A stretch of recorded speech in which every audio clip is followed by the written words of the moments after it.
Dictionary, the word sanguine. Well, sanguine, if we go back to Latin, we will recognize at least the ones of us that speak Portuguese or any Romance language. That is sanguíneos. That is basically related to blood. That's why in Portuguese, of course, we have the word sangue, right? Well, that would be simple enough, but what do we mean by blood? You know, I cannot say I cut my finger and then sanguine came out of my hand, all right? We can't say that.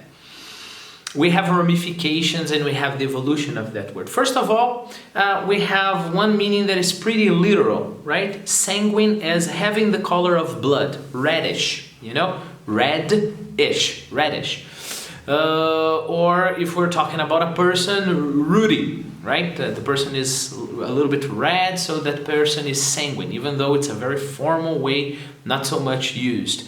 I could talk about a river or a lake that is sanguine. Maybe the way the sun hits the river, maybe when the sun is setting, you know, the color looks red, so it's a sanguine river, or because of the kind of mud the river has. Okay, but those are not the most important and the most used meanings, you know. If I talk to a regular person and I just say sanguine, isolated, probably a native will think about somebody that is cheerful, or somebody who is confident, optimistic, or somebody who is excited about something, all right? There is a very interesting medieval theory, I think it's in psychology, medieval psychology, that describes human personality in 4 kinds of humor, you know. Humor as some kind of liquid that runs through your body. This is not the video about the 4 humors, but one of the humors was blood, okay? And a sanguine person is a person that is full of energy, you know, is excited about something, and it's from that concept that we get this idea of being excited about something, okay? I've got many examples here so that we can feel this word in context. Keep in mind I use the Free Dictionary to get my example, and then inside the Free Dictionary I have American Heritage Dictionaries and other dictionaries as well, and I use a website, very interesting, I strongly recommend, called Youglish. It's like YouTube, the first part of YouTube and the second part of English, Youglish. You get lots of examples, okay? So what have I found?